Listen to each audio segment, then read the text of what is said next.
swiftly into the Planetary Health and Sustainability Discourse with Tan Sri, Dr. Jemilah, as well as YB Nik. But in the meantime, ladies and gentlemen, if you have a burning question to ask them, this is your time to turn on Slido and put on your questions there. Thank you.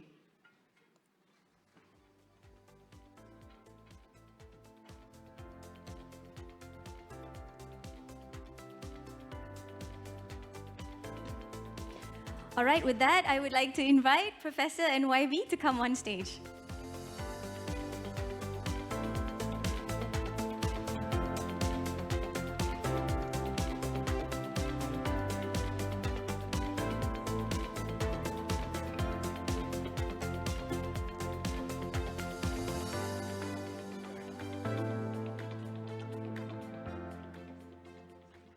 Right, okay. So ladies and gentlemen, you can go to slido.com, #SIDCSRI2024, and you can put your questions there. Now, I understand that YB is on a tight schedule, so we're going to go rapid fire, if you don't mind.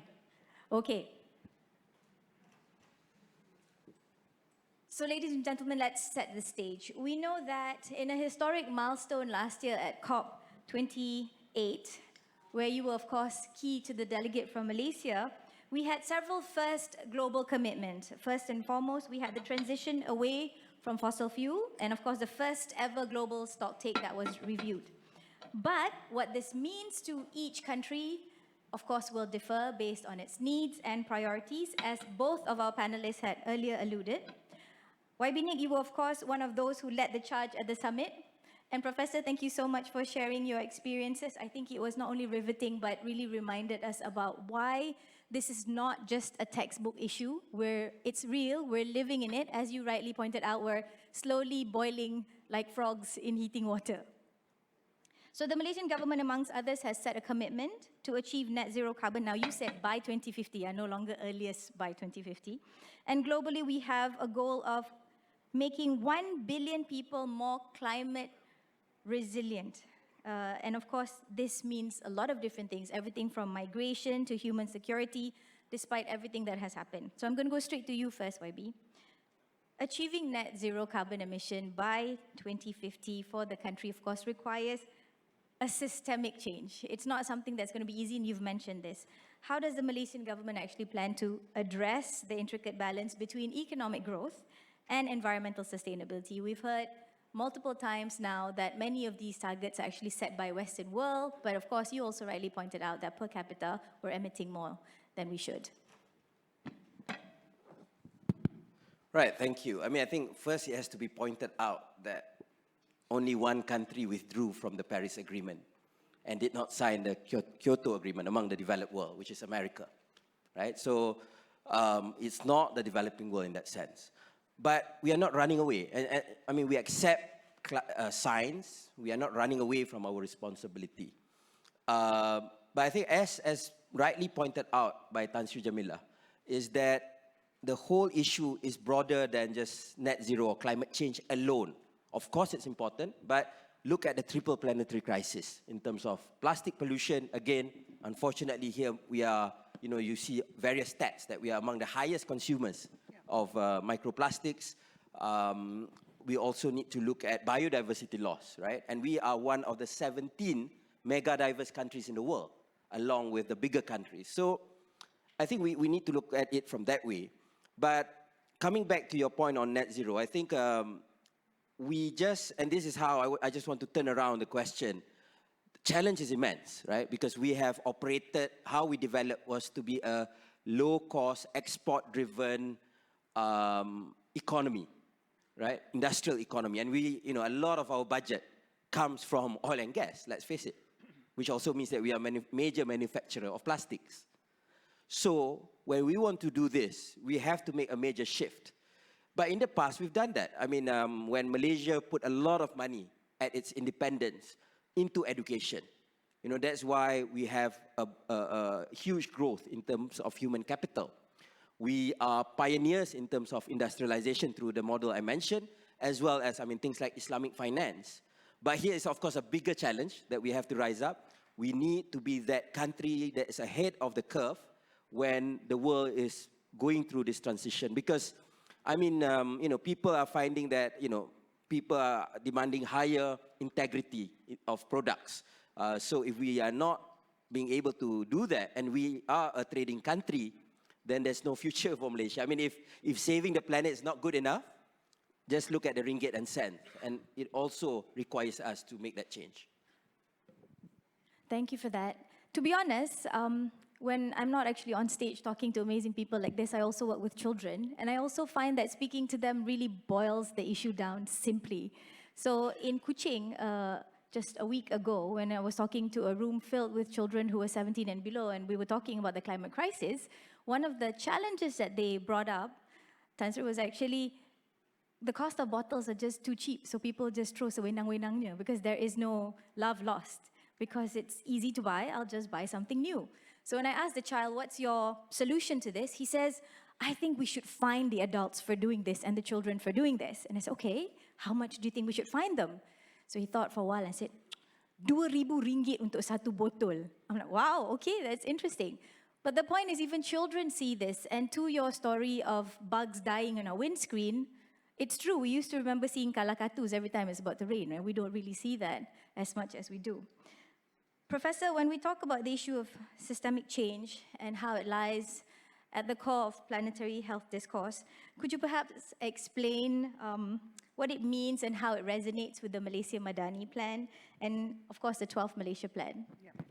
So, first of all, if you look at Malaysia Madani and the 12th Malaysia plan, I remember lobbying very, very hard at that time, also still on the Climate Action Council. I must say I've survived many, many governments still on the same council, so thank you for not removing me.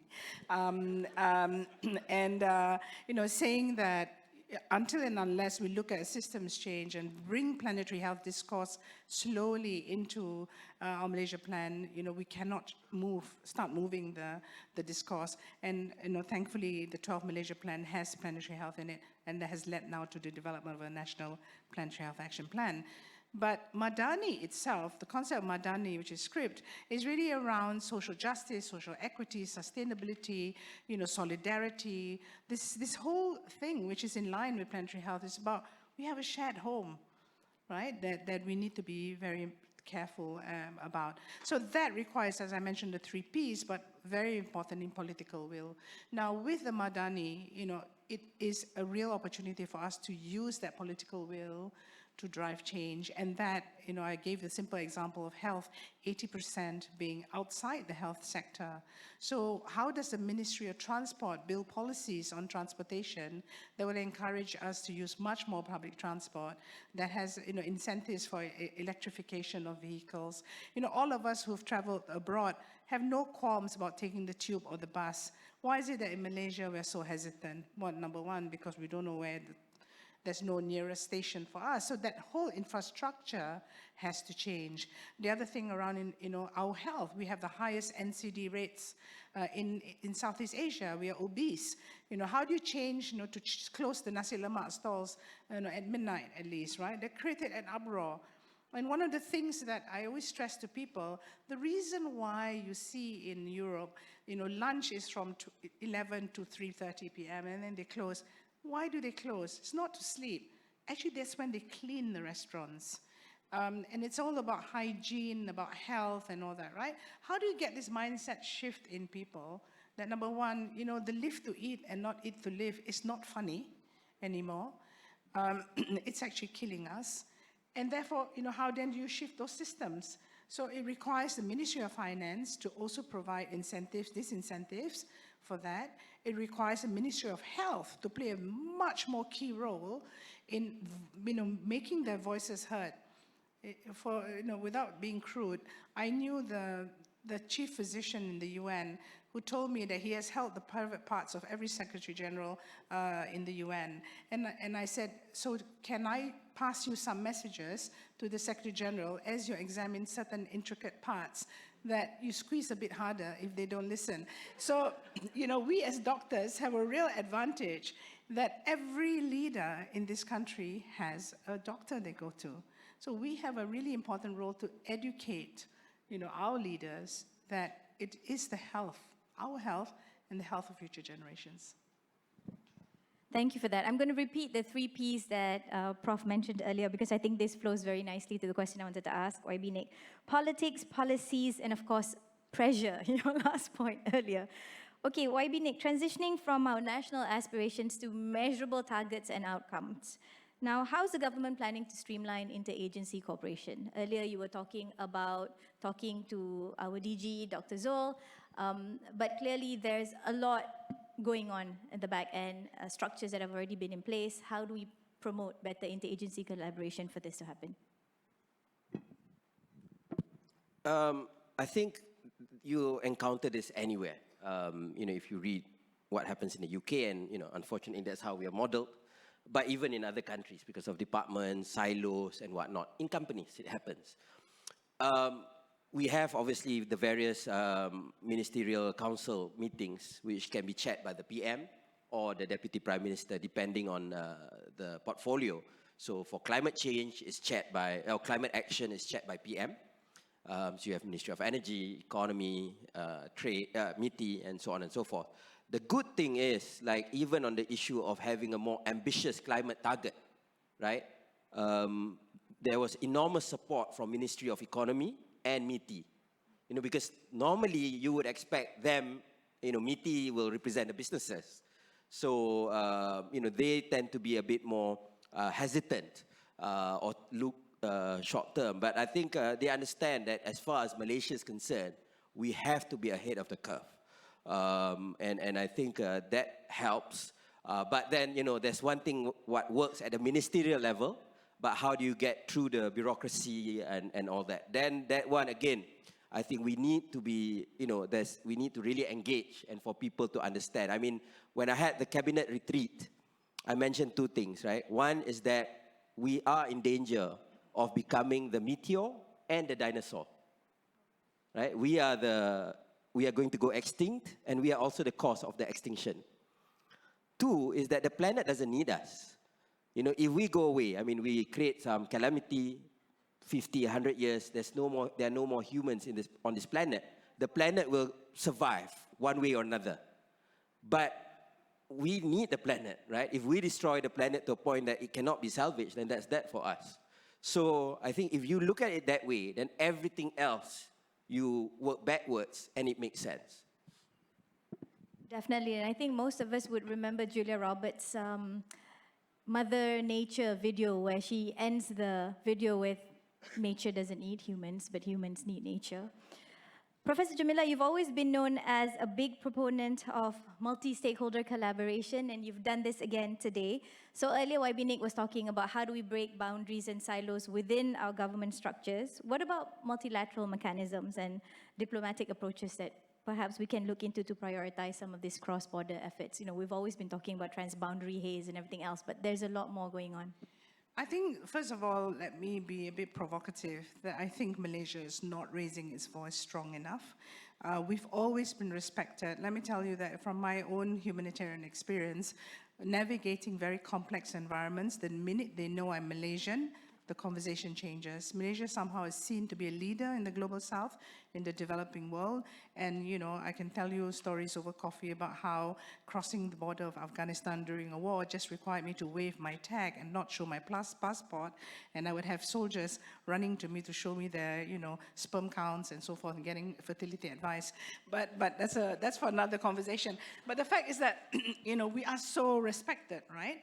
And our voice is being diluted now, having worked in the UN, and I look at the delegations, most of them are just taking notes. No one is standing up to voice that soft power of diplomacy, and diplomacy is so important in actually negotiations. I know, YB, Nik, you have been really more vocal now, which is really rewarding, but how do we actually equip our civil servants as well on the art and the science of diplomacy to be able to exert our voice, to lead, not just, Asia. Now, the opportunity arises with Malaysia chairing ASEAN next year. How can we work together, YB? How do we bring this narrative, this powerful narrative of planetary health, the importance of a new economic paradigm for the region, poised to be the 5th largest economy in the world, with a different way of doing things. So let me share that I sit on the board of the largest biotech company in the world, based in Switzerland. And one of the things I said to them is that if your mode of delivery of biotechnology, if our mode of delivery of biotech is plastic, we need to change. We need to start looking at first phase recycling, second phase is to biodegradable plastic. Now, Malaysia is one of the 17 countries that has enough raw material for biotechnology and a bioeconomy that is so badly needed in this world. How do you attract these kinds of investors to then look at, the bioeconomy as the next future commodity and asset that we can provide? So it's really about rewiring our thinking and bringing in a different set of investors who are so committed to sustainability and planetary health. Definitely, thank you for that. Now, I see the questions coming in on Slido. Perhaps let's read the first one on top. So this is for Nik. What is the government's plan or strategy to relook at sustainable development in cities like Kuala Lumpur and Petaling Jaya?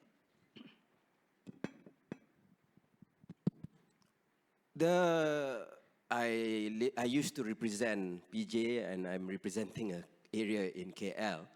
I think the part where we have it is that in the sense of we do have some basic backbone for public transport, which is improved compared to many years before. I think the key will obviously be MRT3, because that's the Circle Line. If you go to London, you always take the District and Circle Line. That will be key to linking all our lines without going to Masjid Jami or KL Central. So we have that good basic infrastructure.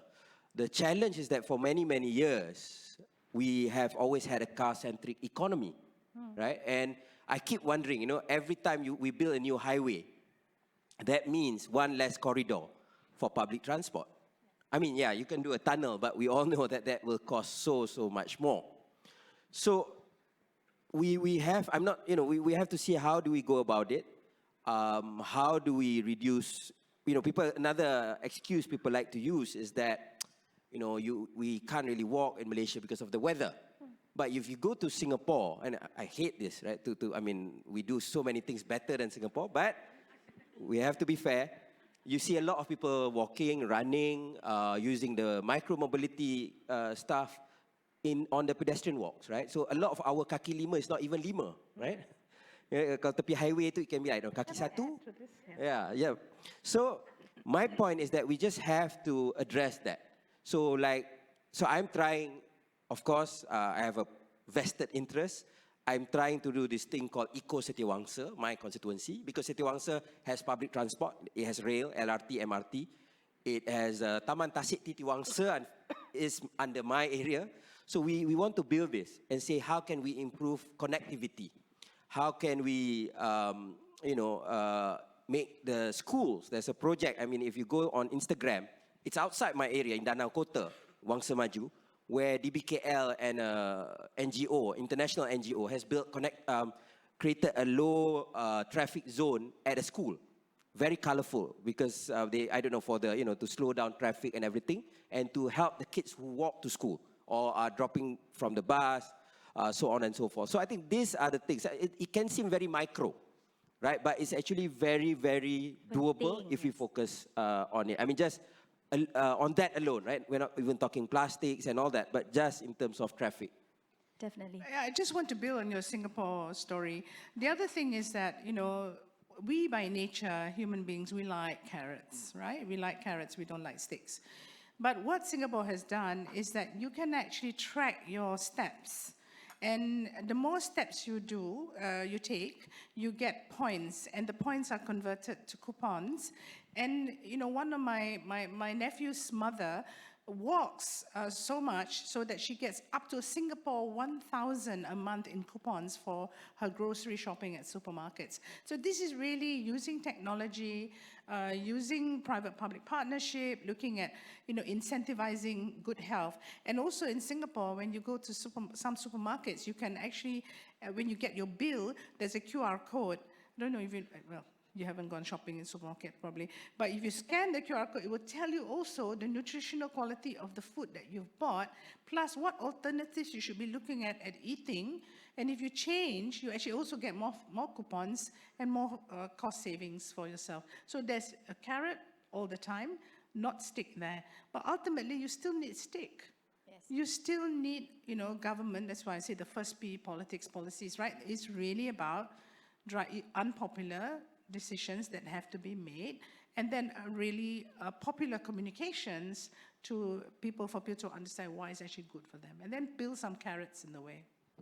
Definitely. I think we often compare ourselves to our cousin South Singapore. I think if you look at a country that's at least 5 times our population, even Indonesia is moving really fast. In Jakarta, we've got the car-free day, which you can see everyone from walking your dogs, your grandparents, your tandem bikes, and it's important that you're mainstreaming this conversation that sebenarnya tak menyusahkan, it's actually easy.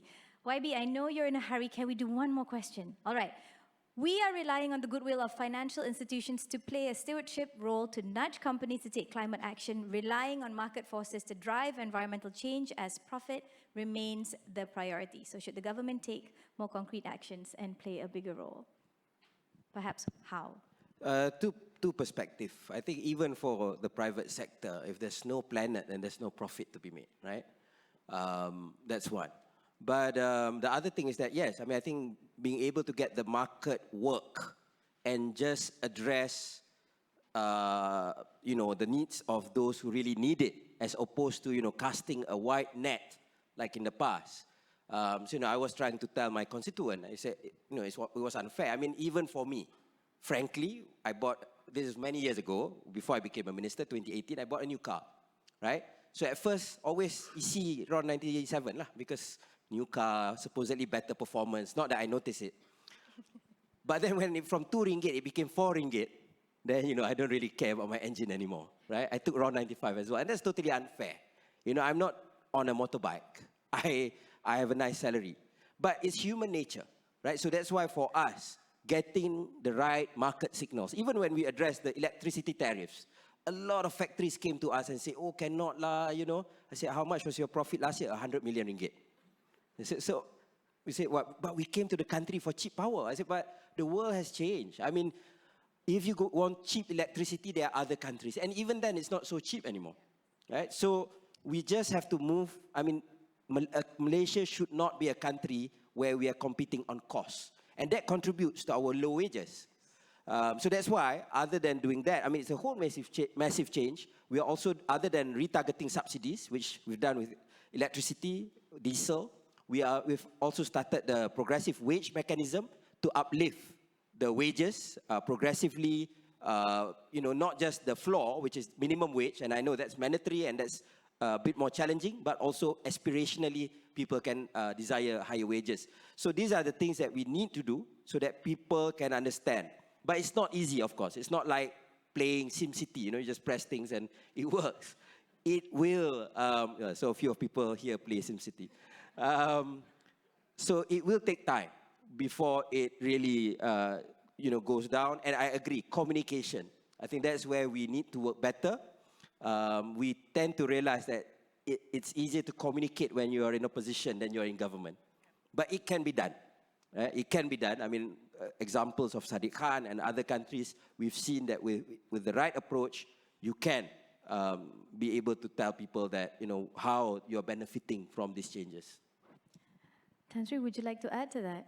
No, I just want to say that as I went to my chair, one of my colleagues pinged me the latest Health Watch report, where it says now every 1 minute, 1 child dies from air pollution. So in the time we've been here on stage, the past few hours, you can calculate how many children have died from air pollution.